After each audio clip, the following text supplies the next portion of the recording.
Hello, Roger Cuthbert here, and welcome to the results of round 3 of the Houston District Photographic Society Colour Print Competition for 2019-20.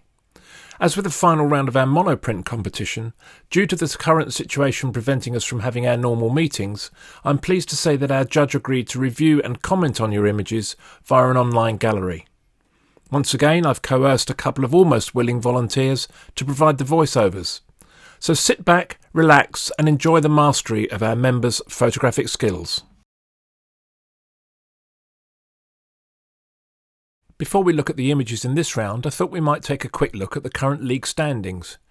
Here we have the top 10 photographers after the first 2 rounds. Out in front at the moment is Lorraine Green, in the lead by just a single point. Hot on her heels we can see at least 2 or 3 challengers, so without further ado, let's get started. Our judge for this round is Jill Adams. Jill is Vice Chair at Malden Camera Club, and we thank her for agreeing to provide her comments and marks in these unusual times. Thank you, Jill. Her comments and scores are read by Maud May Cuthbert and Charlotte Cuthbert. Thanks for the invitation to judge your last print competition of the year. Obviously not able to be there in person, but hopefully we will see each other later in the year when hopefully normality will resume. Anyway, a varied array of subjects to look at and comment on, which is excellent. Try to judge them as if I was actually at the meeting within a timescale and not keep going over them except for the held back ones. So hopefully you'll enjoy the comments and good luck. After the rehearsal. There is a triangular shape between the sets of people which works quite well as the attention moves back and forth through them. The strongest figures are the one sitting centre stage on the last third, who is totally engrossed in their own world, and the 2 people sitting on the closest third. It would have added more if the face of the lady sitting sideways had more definition. The other element which jumps out is the rather large and grandiose chandelier above the person's head. Hope it's securely fastened up there. Not sure whether it's because the picture is now a DPI instead of a print, but the white areas in the windows is distracting, especially at the far end. I wonder if this was taken from a higher angle, as there appears to be some convergence on the walls. I score this 7 marks. Against wet glass. The 2 leaves that stand out are the large centre one and the one at the top. The water on the wet glass has produced a pleasing speckled effect on the top leaf. The fading flowers add a delicate touch to the scene. The centre leaf is a dominant factor in this picture.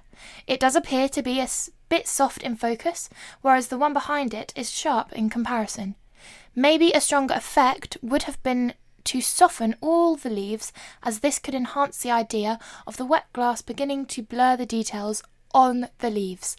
I would give this 7 marks. Alfresco hairstyling. Either the girl with the phone is very relaxed about her hair being styled or is completely disinterested, as she appears to be totally engrossed in what is happening on the screen and seems unbothered by the hairdresser straddling her leg. This contrasts with the other girl, who is deeply focused on a particular area with the brush poised for further styling. This is shown by the open mouth and downward tilt of the head. What is quite noticeable is the zigzagging line of the parting on the girl sitting down. We get a sense of the environment, but it doesn't overwhelm the characters. I give this 6.5 marks. Apple blossom. Good lighting here, showing the details on the flowers and the leaves. Subtle flower tones with the leaves complementing the softer bloom shades, even though the leaves themselves are quite a strong colour. Again, think the background works well here, as the green and pink colour of it is reflected back into the flower itself. Also, the 2 joined leaves at the bottom hold the picture in at that point. Not sure if the flowers are against a wall or on a solid base.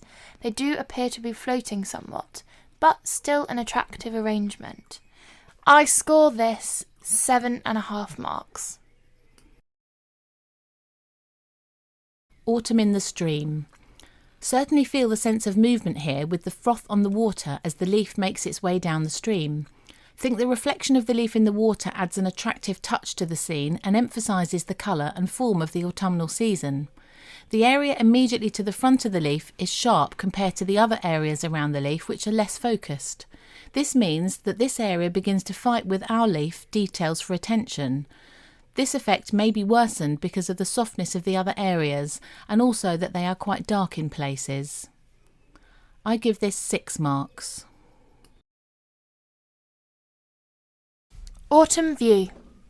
Attractive autumn colours in this frame. Good mixture of the tree line showing how the trees change throughout the autumnal season. Think the one at the front stands out well against the more muted browns behind it, and the water reflection with its slight ripples adds to the scene. Maybe a duck has passed through, causing the effect. As the branches on the sides are on the lead into the rest of the picture, I think they need to be sharper. This might have separated them more from the background. As a possibility, maybe to crop the sides and just concentrate on the middle part of the picture, as this could be the strongest bit. I would give this 7 marks. Blown tulips. A delicate study of tulips that have lost their crispness but still retain their subtle beauty. Good exposure and sharpness here, with a gentle fade towards the edges of the side flowers. Think the muted cloudy background is a good foil for the flower colours. The vase the flowers are in has interesting lines to it and allows the flowers to flow from it. I just wondered if seeing more of the vase to its base would add to the picture and provide a final stop anchor at the bottom to stop a drift away from the main subject. I'm holding this one back. Bolton Abbey. An atmospheric and moody sky with just the right mix of cloud and light in it to give depth and colour to the scene below. Maybe a breezy day as there is some ripples in our water. The water provides a good base, but is not overwhelming to the overall scene. The abbey is attractively framed by the trees, and I enjoy the smaller tree in the middle. This adds to the sense of perspective and scale. I do feel that the building and parts of the foreground grass appear to be lacking punch in their colours. Maybe the light and I feel more contrast in the objects would make them stand out more. I would mark this 7.5. Bright and sunny. Again a delicate flower study where the first exuberance of life is fading but still retaining its beauty. You can almost imagine the petals dropping off bit by bit, leaving just the attractive seed heads. The vase itself is an interesting object, but is complementary to the flowers themselves. The surrounding colours I'm not so sure about. There is a danger of them overcoming the vase and flowers, as there are quite a variety of shades to negotiate through. Maybe there is a case for cropping the top of the picture and the left-hand side, as you see it on the screen, to allow the flower vase arrangement to be stronger, while still allowing the colours around it to still be enjoyed. I give this 7.5 marks. Canna leaf. Good to see some macro work tonight. Think the diagonal feel of the leaf is effective and certainly makes the eye travel up and down the subject. The diagonal aspects work well and with the more curved aspects on the right hand side. Good sharpness showing shape and form. This form shows most strongly in the central stem of the leaf. Did wonder if different lighting would have defined the veins of the plant more and given more of a 3D shape to it. I give this 7 marks. Daisies in the spring. This is an interesting idea and a bit of fun too. Think the arrangement of the flowers works well here. Yes, there is more of a clump towards the bottom, but there's enough detail to separate the flowers. Like the idea of the spring on the right-hand side coming apart, pushes the attention over to the other side of the picture. Do feel that the surrounding colours are in danger of overcoming the two main subjects. This may be because it is not more of an overall colour scheme, so causes confusion. Still an interesting idea. I'm holding this image back.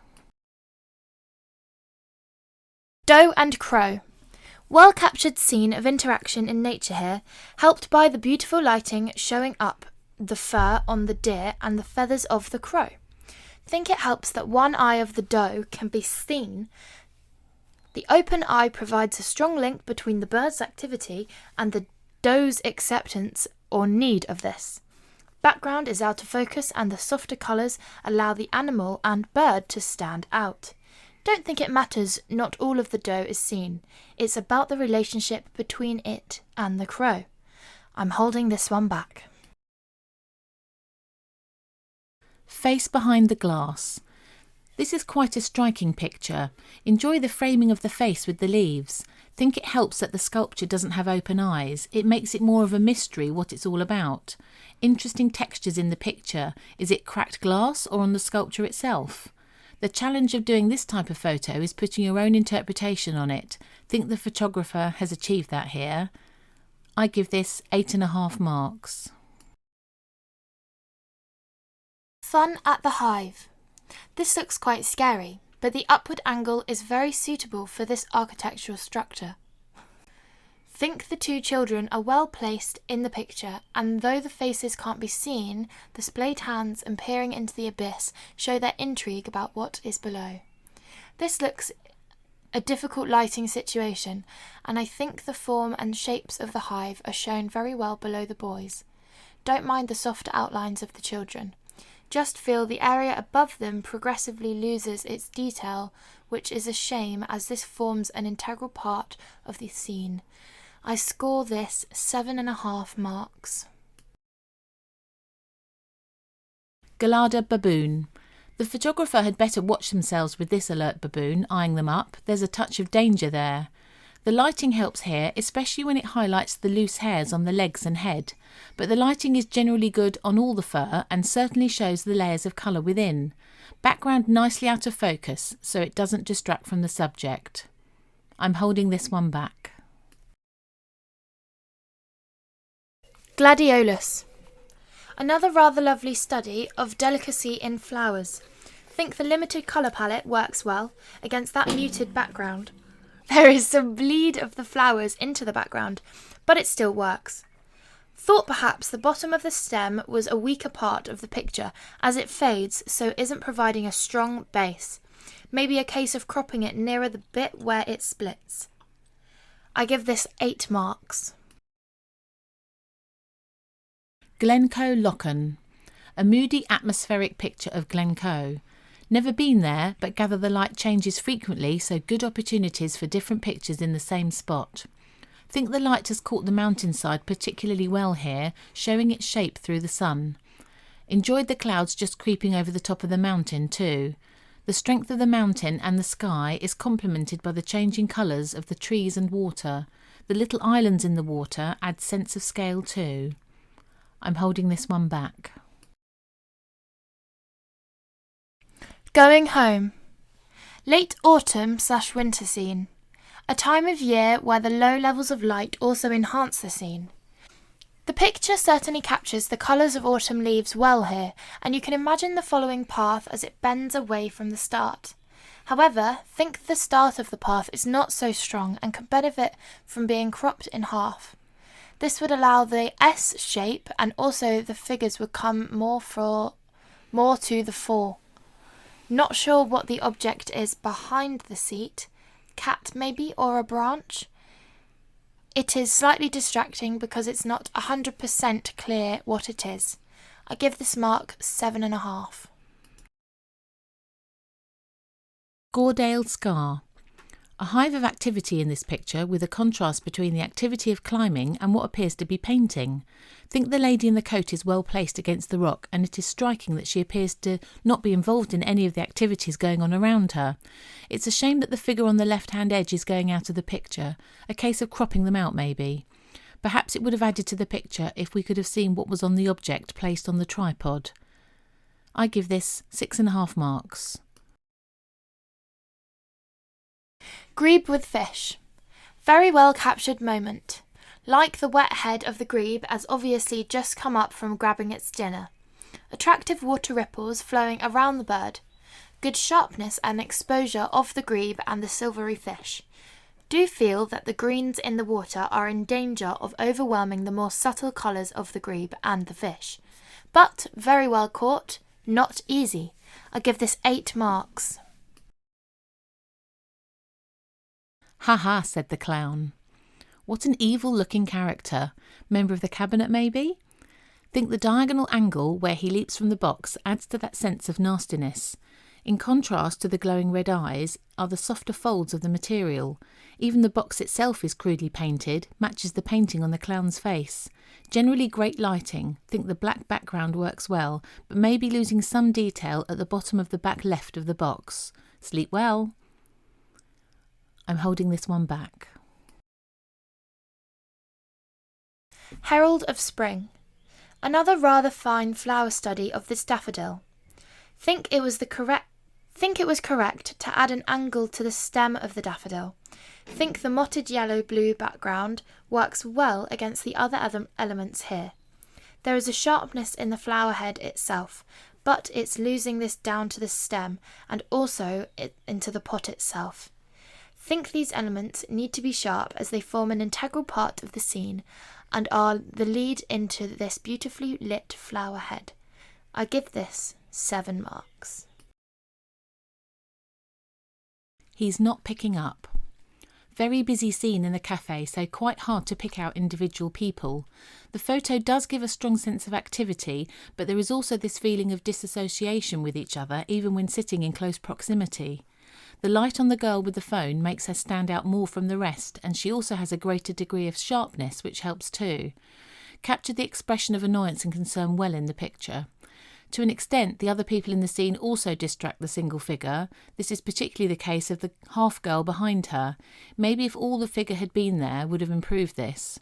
But yes, the picture does capture the feeling of modern reliance on electronic devices for social purposes. I give this 7 marks. It's mine. There is something appealing about grey squirrels, despite their growth pushing out the native red squirrel. The little squirrel is very cautious and inquisitive at the same time, looking out for something. Have they spotted some autumn food to berry, or are they clutching a prize found? Again, attractive lighting gives lots of details on the front and actually shows the inside of the left ear very well. So we get to see inside and outside of the ears. Has lost focus on the tail. It would have been good to see more sharpness in it, as quite a big part of the subject. Perhaps also chopped half the right-hand side of it, as it tends to leave the viewer out of the picture. I would give this 7.5 marks. Jumping for joy. Interesting elements in this picture with the sunlight beaming through and over the trees and the wispy cloud formation above. The blue sky contrasts strongly with the light beams. Was there an area of heavy cloud above the blue sky, as often such light would come from that sort of weather conditions? Backlighting can be difficult to get the exposure right, but think some detail has been retained with the tree line more to the left side. The figure is in quite a good position as they jump into the beams, but feel that the figure and the beams through the trees are fighting for attention in the picture. In fact, there are 2 images here.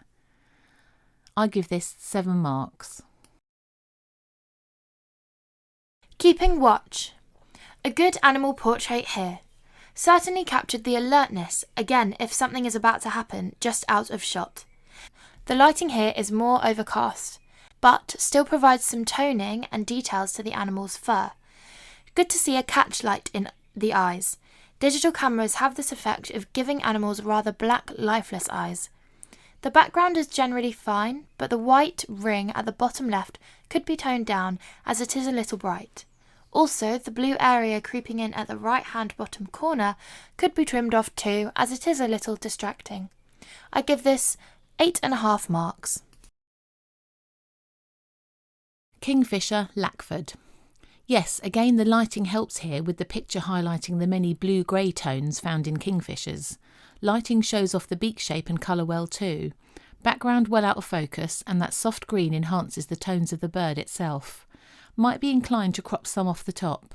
The background is not unattractive, but there is a lot compared to the size of the bird. Also, the branch that the bird is sitting on is a little pale. Thought it might have greater depth of colour in it. Still a good study. I'm holding this one back.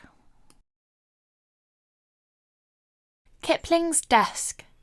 The natural lighting is showing off the textures of the furniture and the books placed in the room. Don't think it matters that there is only half a chair in the corner, as it provides enough detail to ascertain the type of seating it represents. One can almost imagine Kipling and a companion sitting down in this scene to discuss the manuscript in the typewriter.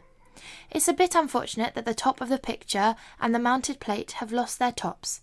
Maybe the photographer wanted to exclude the window as the light coming through would cause exposure problems, but the bookcase and its objects form part of the story here. Mark 7.5. New Forest Pony. A pleasing scene with the pony drinking from the rippling water, offset by the mixture of emerging spring gorse amongst the slumbering winter branches. Again, the soft lighting helps here, bringing out detail in the animal's fur and the caked mud on it too. It would have been good to see more sharpness in the foreground grasses, as it is the lead-in to the rest of the picture. I give this 7.5 marks. Old Hunstanton Beach. Enjoy the low angle of this picture and the use of the rocks leading us to the cliffs. The overcast lighting in this picture works well as it allows each element in the picture to stand out equally. Don't think it matters that there are no people there, as the rocks provide a sense of scale. Might have given the rocks a bit more space at the front so we could see all of it. I give this 8 marks. Petal textures. This picture works reasonably well. Enjoy the difference in coloration between the middle and the two outer flowers. The middle one has more pink in it. The lines inside the middle flower invite the viewer to travel downwards towards the stamen. There is sharpness in the middle and last flower, but it's being lost along the edges of the first flower. It's a shame that part of the first flower has been lost. It would be good to see it in its entirety. I give this 7 marks. Safe landing. The letterbox shape of this works with the subject because it's all about the boat and what appears to be a parachute. Think it helps that the parachute is just on the edge of the clouds, otherwise it could lose its impact due to the blue of it being similar to the sky colour. The red bands also help it to stand out. Not much apparent movement on the boat, but I think it would be moving, otherwise the parachute would fall into the water. I'm holding this one back. Secret garden. A quiet, peaceful scene here, maybe later summer as the flowers appear to be fading away. Think the tree across the door adds a sense of secrecy to it, as the door can't be easily reached to turn the handle to see what's beyond, if it's even possible. Lighting looks overcast. Maybe different lighting would have given shadows on the ground and given more texture to the wood and stone wall. I give this 7.5 marks. Snake River Canyon, Namibia. A dramatic landscape with the hard, deep fissures of the mountains contrasting against the broken rocks at the front, and of course the mountain stream leading us through what appears to be endless rolling hills. Difficult lighting in this situation, and I think that the colours have lost some of their clarity and punch because of it, so maybe the scene is losing some of its impact. I give this 7 marks. Swirling the embers. Good use of lighting here, as getting the various shades of orange and orange-red coming through, and the different levels of translucency from top to bottom. Think the misshaped figure of 8 works well too, and like the fact that it does not close at one end. In some ways, if it's ember, it suggests fire, and if so, would like to have had a few sparks coming off it to add some atmosphere, but still an interesting idea. I give this 8 marks. The Dawn Photographer. Feel the placement of the figure is quite effective in this picture, and it helps our photographer lead us out into the scene. But I feel that the sunrise has more to offer than is being shown here, and perhaps the boat is rather blocking that. It really needed to be towards the left of the picture. Perhaps if the boat had lighting on it, it would have been more interesting. So this picture works to a degree. I give this 7 marks. The once blue boat. Very dramatic sky against the more peaceful beach scene below. Think the angle of the boat reaching to the sky is good, and just enough space in front of the boat so it doesn't become too cramped in the picture space. Again, good lighting on this tatty old boat. Well, it's a photographer's dream, a tatty boat. Think the sky may have been enhanced. It's beginning to overpower the other elements in the picture. I give this 8 marks. Tudor Museum. Similar to the previous picture, this has a dramatic sky, but very different, grey and promising rain. The angle of the thatched cottage against the sky does give the picture quite a surreal feel to it. Although the figures give a sense of scale, they needed a touch of unreality as well in this picture, as the rest of the scene is quite surreal. I give this 7.5 marks. Uses for a leaf blower.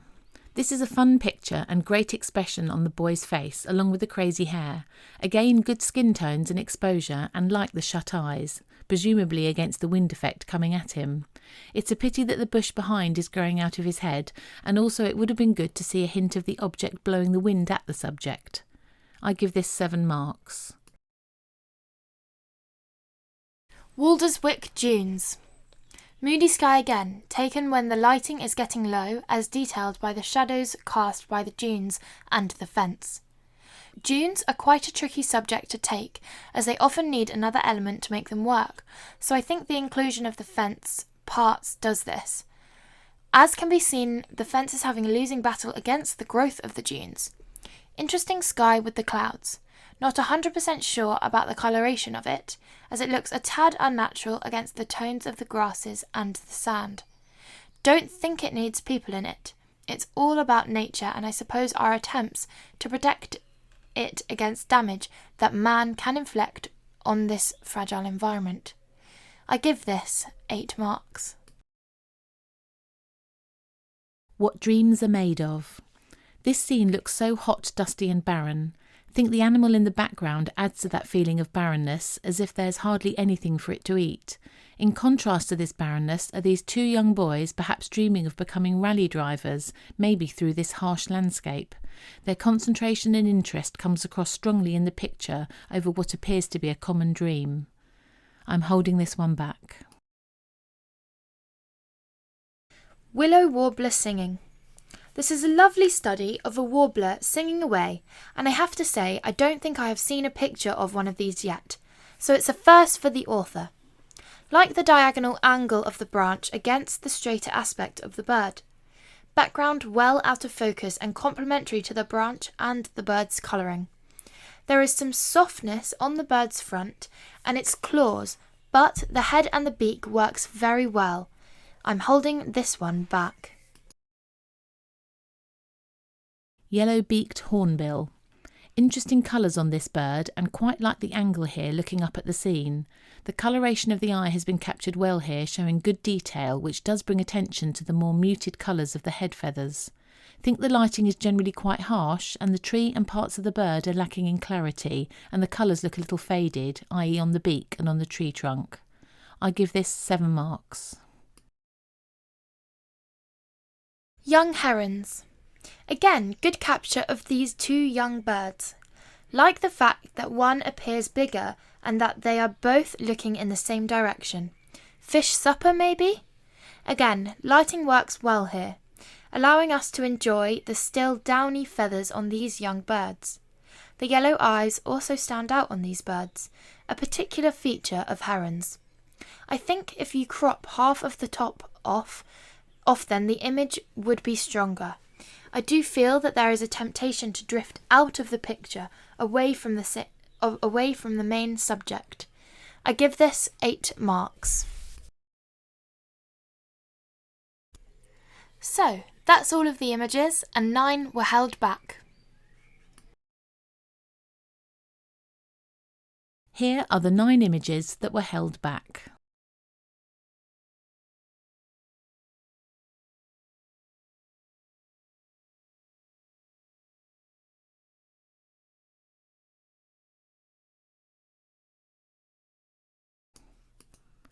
Daisies in the spring. I'll give this 8 marks. Gelada baboon. I'll give this 9 marks.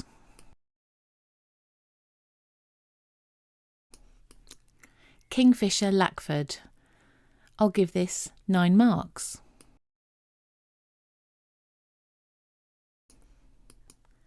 Safe landing.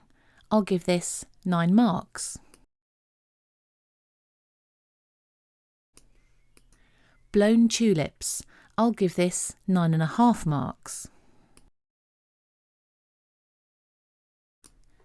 I'm giving this 10 marks. What Dreams Are Made Of by Keith Rose. I'm giving this 10 marks. Glencoe Locken by Bill Hiskett. I'm also giving this 10 marks. Ha Ha Said the Clown by Brian Fleming.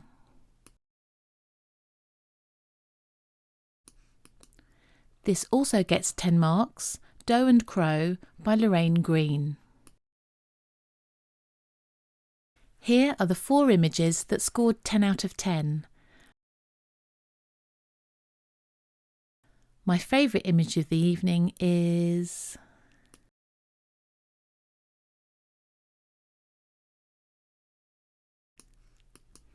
What Dreams Are Made Of by Keith Rose. This is the favourite of the evening. So that's the end of our colour print competition for this year. Before we announce the winner, let's look at the 9 images they used to achieve the highest score. So here are the 9 images that contributed to getting the winning score for this season's colour print competition.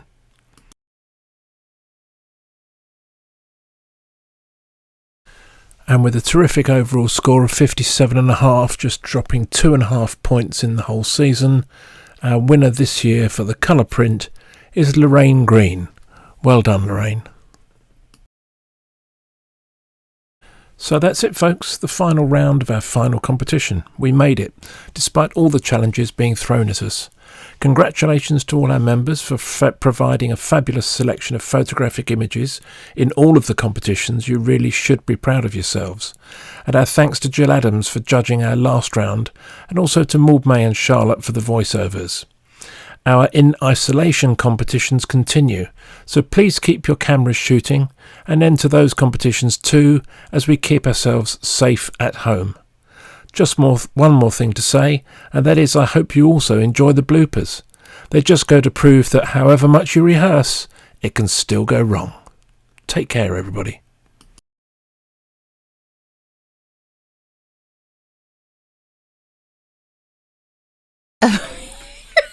This is not going to work. She's already laughing. You've got your train voice on. Please mind the gap between the train and the platform edge. Well, that's how I do it. That's how I do it.